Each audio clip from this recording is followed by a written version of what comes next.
आमचे नेते, आमचे लाडके नेते महाराष्ट्राचे मुख्यमंत्री माननीय देवेंद्रजी यांचा 55वा वाढदिवस.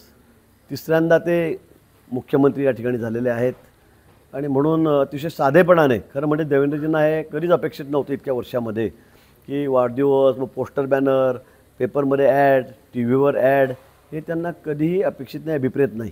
आणि म्हणून अतिशय साध्या पद्धतीने वाढदिवस ते साजरा करतात, घरातच करतात, कुठेही कार्यक्रम फार घेत नाहीत, फूल हार गुच्छ घेत नाहीत. आणि म्हणून यावेळेला आम्ही सर्व कार्यकर्त्यांनी आमच्या पक्षाच्या पदाधिकाऱ्यांनी ठरवलं की साधेपणाने पण लोकांना ज्याचा उपयोग होईल अशा पद्धतीने वाढदिवस साजरा करावा. आणि म्हणून आम्ही यावेळेला ठरवलं की सगळ्या महाराष्ट्रात ब्लड डोनेशन, रक्तदान हा कार्यक्रम या ठिकाणी घ्यायचा. आणि आज तो आम्ही सर्व महाराष्ट्रभर, राज्यभर घेतलेला आहे. गेले 2-3 दिवस तो सतत चालणार आहे, कारण एका दिवशी इतके ब्लड बँक अवेलेबल होत नाही. आणि म्हणून आज या कार्यक्रमाची सुरुवात झालेली आहे. एक रेकॉर्ड ब्रेक असा आकडा होईल, एवढ्या मोठ्या संख्येमध्ये आम्ही या ठिकाणी ब्लड बँकच्या माध्यमातून सगळं हे रक्त जमा करणार आहोत. शरद पवारांनी देवेंद्र फडणवीस यांचं कौतुक केलेलं आहे. आज एक कॉफी टेबल बुक महाराष्ट्र नायक म्हणून मीच त्या ठिकाणी त्याचा प्रकाशक आहे. आणि आज माननीय राज्यपाल महोदय राधाकृष्णजी यांनीच त्या पुस्तकाचं विमोचन त्या ठिकाणी एक कॉफी टेबल बुकचं केलेलं आहे. आणि अतिशय उत्कृष्ट असं पुस्तक हे कॉफी टेबल बुक, ज्याच्यामध्ये शरद पवार साहेबांनी आपलं मनोगत व्यक्त केलेलं आहे, माननीय उद्धवजींनी, अनेक लोकांनी त्या ठिकाणी वेगळ्या क्षेत्रातल्या देवेंद्रजीबद्दल आपलं मनोगत त्या ठिकाणी व्यक्त केलेलं आहे, लेखी स्वरूपात पाठवलेलं आहे. आणि शरद पवार साहेबांनी खरंच मनापासून कौतुक, म्हणजे मला खूप आनंद झाला ज्यावेळेला पवार साहेबांना मी पत्र दिलं आणि त्यांनी तात्काळ ते पत्र, त्याचं उत्तर त्याला दिलं. माननीय उद्धवजी ठाकरे यांनाही आम्ही पत्र दिलं, त्यांच्याशी मी बोललो, त्यांनी तात्काळ त्या संदर्भामध्ये आपला लेख त्या कॉफी टेबल बुकमध्ये पाठवला. आणि मनापासून, अतिशय मनापासून, भले आम्ही राजकारणामध्ये आमचे वाद असतात, आमची आयडिओलॉजी वेगळी आहे, आमचे मतं वेगळे आहेत, आम्ही भांडत असतो, टोकाचे भांडणे होतात, आरोप प्रत्यारोप होतात, पण वाढदिवसाचं निमित्त साधून मला वाटतं एक चांगली सुरुवात या ठिकाणी, एक निखळ राजकारणाची सुरुवात या ठिकाणी झालेली आहे. आणि त्यांनी मनापासून कौतुक केलेलं आहे. पवार साहेबांनीही अतिशय मनापासून, कधी न थकणारा असा हा नेता, म्हणजे त्यांचं कौतुक मनापासून त्यांनी केलेलं आहे, उद्धवजींनी केलेलं आहे. आणि म्हणून मला असं वाटतं की कॉफी टेबल बुकच्या माध्यमातून अनेक मान्यवरांनी आपल्या भावना त्या ठिकाणी कळवलेल्या आहेत. आणि म्हणून हे बुकच्या बाबतीमध्ये आपण सगळेच त्याला चांगली प्रसिद्धी दिलेली आहे. आज सकाळीच आम्ही त्याचं विमोचन केलेलं आहे.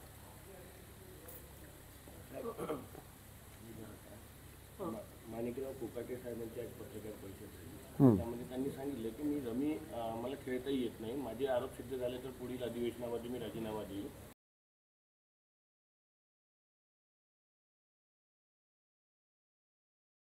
फूल हार गुच्छ घेत नाहीत. आणि म्हणून यावेळेला आम्ही सर्व कार्यकर्त्यांनी आमच्या पक्षाच्या पदाधिकाऱ्यांनी ठरवलं की साधेपणाने पण लोकांना ज्याचा उपयोग होईल अशा पद्धतीने वाढदिवस साजरा करावा. आणि म्हणून आम्ही यावेळेला ठरवलं की सगळ्या महाराष्ट्रात ब्लड डोनेशन, रक्तदान हा कार्यक्रम या ठिकाणी घ्यायचा. आणि आज तो आम्ही सर्व महाराष्ट्रभर, राज्यभर घेतलेला आहे. गेले 2-3 दिवस तो सतत चालणार आहे, कारण एका दिवशी इतके ब्लड बँक अवेलेबल होत नाही. आणि म्हणून आज या कार्यक्रमाची सुरुवात झालेली आहे. एक रेकॉर्ड ब्रेक असा आकडा होईल, एवढ्या मोठ्या संख्येमध्ये आम्ही या ठिकाणी ब्लड बँकच्या माध्यमातून सगळं हे रक्त जमा करणार आहोत. शरद पवारांनी देवेंद्र फडणवीस यांचं कौतुक केलेलं आहे. आज एक कॉफी टेबल बुक महाराष्ट्र नायक म्हणून मीच त्या ठिकाणी त्याचा प्रकाशक आहे. आणि आज माननीय राज्यपाल महोदय राधाकृष्णजी यांनीच त्या पुस्तकाचं विमोचन त्या ठिकाणी एक कॉफी टेबल बुकचं केलेलं आहे. आणि अतिशय उत्कृष्ट असं पुस्तक हे कॉफी टेबल बुक, ज्याच्यामध्ये शरद पवार साहेबांनी आपलं मनोगत व्यक्त केलेलं आहे, माननीय उद्धवजींनी, अनेक लोकांनी त्या ठिकाणी वेगळ्या क्षेत्रातल्या देवेंद्रजीबद्दल आपलं मनोगत त्या ठिकाणी व्यक्त केलेलं आहे, लेखी स्वरूपात पाठवलेलं आहे. आणि शरद पवार साहेबांनी खरंच मनापासून कौतुक, म्हणजे मला खूप आनंद झाला ज्यावेळेला पवार साहेबांना मी पत्र दिलं आणि त्यांनी तात्काळ ते पत्र, त्याचं उत्तर त्याला दिलं. माननीय उद्धवजी ठाकरे यांनाही आम्ही पत्र दिलं, त्यांच्याशी मी बोललो, त्यांनी तात्काळ त्या संदर्भामध्ये आपला लेख त्या कॉफी टेबल बुकमध्ये पाठवला. आणि मनापासून, अतिशय मनापासून. भले आम्ही राजकारणामध्ये आमचे वाद असतात, आमची आयडिओलॉजी वेगळी आहे, आमचे मतं वेगळे आहेत, आम्ही भांडत असतो, टोकाचे भांडणे होतात, आरोप प्रत्यारोप होतात, पण वाढदिवसाचं निमित्त साधून मला वाटतं एक चांगली सुरुवात या ठिकाणी, एक निखळ राजकारणाची सुरुवात या ठिकाणी झालेली आहे आणि त्यांनी मनापासून कौतुक केलेलं आहे. पवारसाहेबांनीही अतिशय मनापासून, कधी न थकणारा असा हा नेता, म्हणजे त्यांचं कौतुक मनापासून त्यांनी केलेलं आहे, उद्धवजींनी केलेलं आहे. आणि म्हणून मला असं वाटतं की कॉफी टेबल बुकच्या माध्यमातून अनेक मान्यवरांनी आपल्या भावना त्या ठिकाणी कळवलेल्या आहेत आणि म्हणून हे बुकच्या बाबतीमध्ये आपण सगळेच त्याला चांगली प्रसिद्धी दिलेली आहे. आज सकाळीच आम्ही त्याचं विमोचन केलेलं आहे.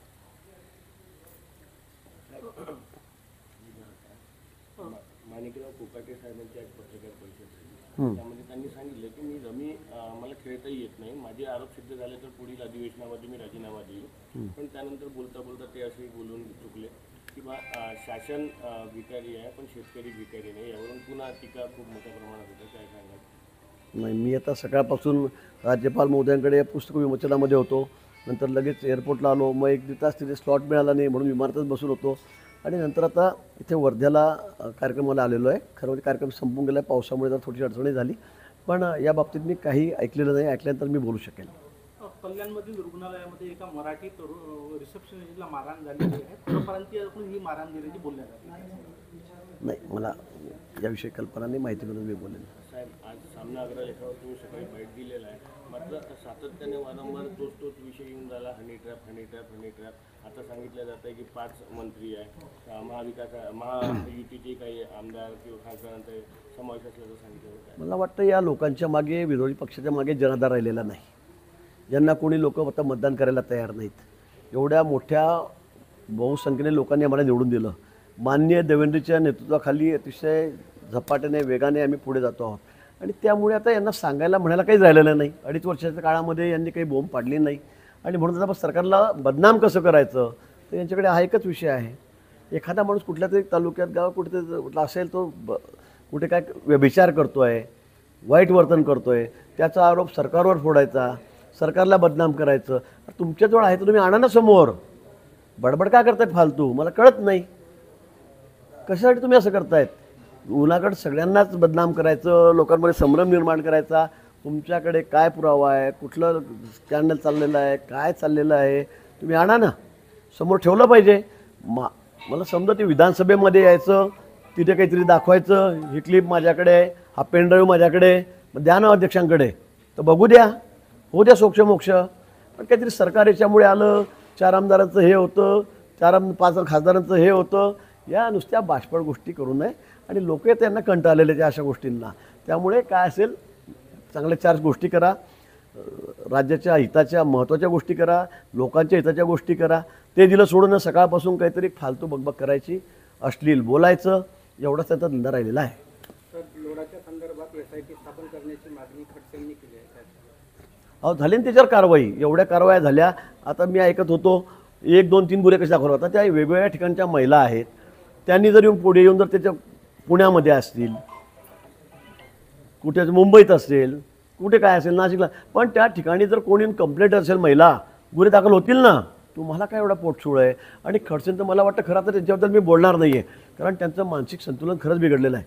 आत्ता मी त्यांची मुलाखत बघत होतो, मोबाईलवर मला कुठेतरी दाखवली ती, तर खरंच विचार आता त्या मला त्यांची क्यू यायला लागलेली आहे.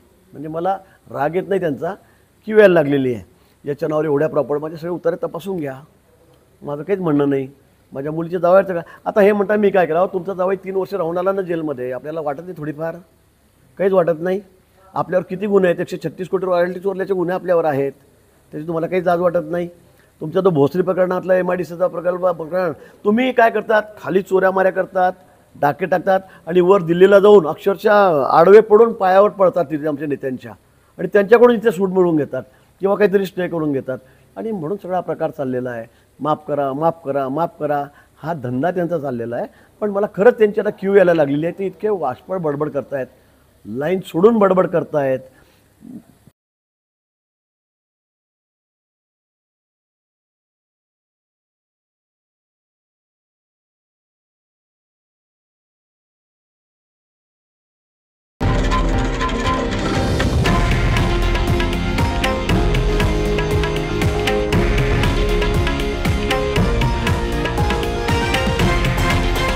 हे आहे देशातील नंबर 1 न्यूज नेटवर्क आणि आपण पाहत आहात TV9 मराठी, एकमेव.